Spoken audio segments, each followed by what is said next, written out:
Hello again, Andy with Handy Andy. HandyANDYHome.com or 770-912-2829. And we're out today in the Woodstock area running through another inspection repair.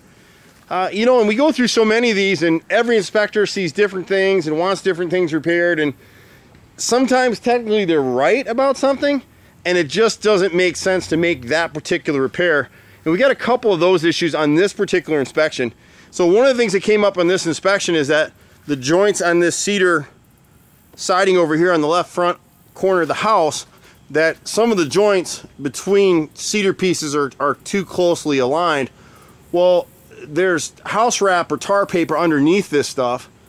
The windows are flashed properly, and to come in here and try and rip up a few of these, so see, like up here in this corner, there's a couple pieces that are, the joints aren't staggered enough. So theoretically, like these two right up in here, water could go from this joint and get in behind this other joint. I've gone through all the cedar siding. None of it's rotted. There's no damage to any of it. The owner painted this thing fairly recently himself, and he has no blistering paint. So if the cedar was catching water, the paint would be blistering. So on this particular piece, there's no reason to make this particular repair. In this corner above over here, and we get this a lot with this stone veneer, it's really pretty, but a lot of times where it kicks into the house, like right here, they should actually have a piece of kick-out flashing that's cut into that stone and sealed so water doesn't get down through here. The inspector didn't note that. He noted the step flashing above. It really just needs to be sealed. And so we'll seal that top edge with a clear elastomeric sealant, and we'll seal the bottom edge and then add the kick-out flashing here, and that'll take care of the problem in this particular corner. The garage door is just, it needs to be greased and adjusted, so that wasn't a big deal. The other big issue on the house was mostly the deck repairs. And so there's a lot of different ways to do things. And some of the stuff here, so the inspector noted that the ledger board wasn't attached properly, because when you see how they built the deck, and this is how it was originally built, and the county signed off on this thing, is they built the deck and then they added the ledger board over your siding. You got a bunch of different schools of thought on this.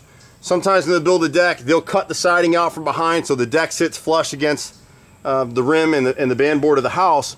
And here, they didn't do that. But what's happened on this particular house is the homeowner came back through, and you can see he's got joist hangers on both sides of the joist all the way through. And so to strengthen it and to satisfy the inspector or anybody else for that matter, once you add joist hangers, you don't need a ledger board anymore. So the inspector's correct that the ledger wasn't installed properly, number one, and number two, he doesn't like that it's over the siding when it's really the rim board here of the deck is attached to the band board of the house that goes all the sill board all the way across the back of the house here. And so what we would do is to meet both of them and just add to some strength to this thing, we would add a screw underneath each one of these joists. So screwing it through where it's going to go through the siding and into the band board behind, and then pop a couple of nails on these joist hangers and screw them. People use nails, and you can see how many nails. He's nailed, this guy's like an engineer, so he's been very precise about what he's done. We'd pull a couple nails on each one of these joist hangers and add screws, and that'll solve that problem. The other issue is a flashing issue, which we'll solve by going up above, and we'll cut a pressure treated piece into the siding and seal it top and bottom, and we'll do the same thing over here. So you can see where the homeowners added a deck here recently.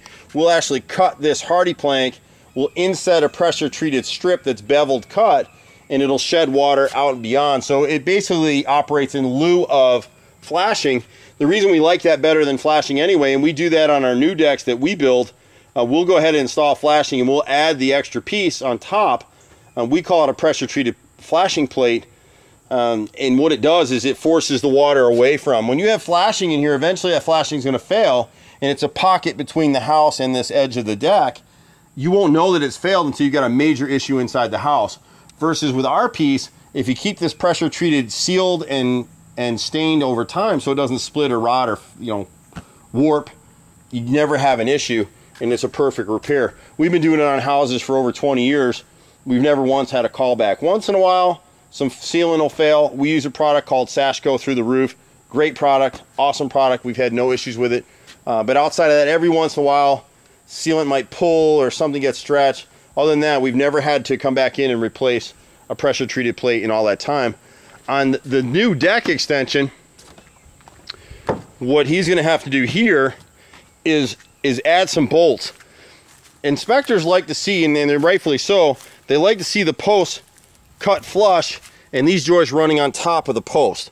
He's bolted it to either side. Now this was built by another contractor and they nailed it with air guns instead of doing what the homeowner originally did over here. See these bolts coming through? This is perfectly acceptable.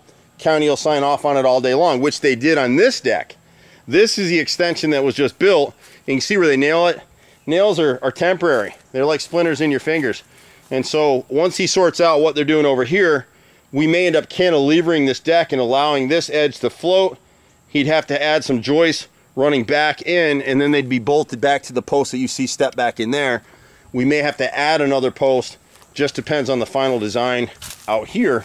But if you're bolting it, you're good, and then it doesn't matter. He's correct in saying that the joist should have at least 1.5 of support of a post underneath it, but not with this particular design as long as it's bolted. 2 bolts on each post, you're good forever. Nobody's going to have an issue with it. County will sign off on it all day long. The steps over here, pretty solid. The homeowner built this stuff himself many years ago, I think, and so he just used metal cleats basically. He tripled up the center stringer here. He just didn't use stringers on the outside. He didn't like the look. He didn't want it to rot out, so he built it this way.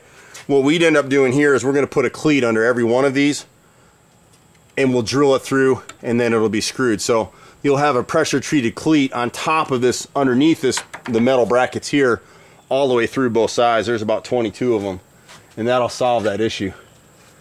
Other than that, it's rock solid. I mean, this thing doesn't move, and I think that takes care of most of the repairs. He's got a couple little things like sealing a gas line. He's got to replace a PRV in there. We've got some tented shingles, basic stuff. A lot of times the inspectors will call for replacement of the shingle that's tented, and that's not what you want to do. So like an example is right here on this roof. If you pull in, see that right there? That's a tented shingle. So what's happened is a nail from below, or usually a decking nail, has worked its way out and it's popping through the shingle. We just remove that nail, screw it back down, seal the shingle over the top, and do it that way, because otherwise, if we try to repair the shingle, remove it, it's not going to match the rest of the shingles on the roof. And we just don't like to do repairs that way. So pretty much we do everything. We've been out here 25 years doing it. I'm Andy with Handy Andy, 770-912-2829. Anything we can do to help you, let us know. Thanks. Bye for now.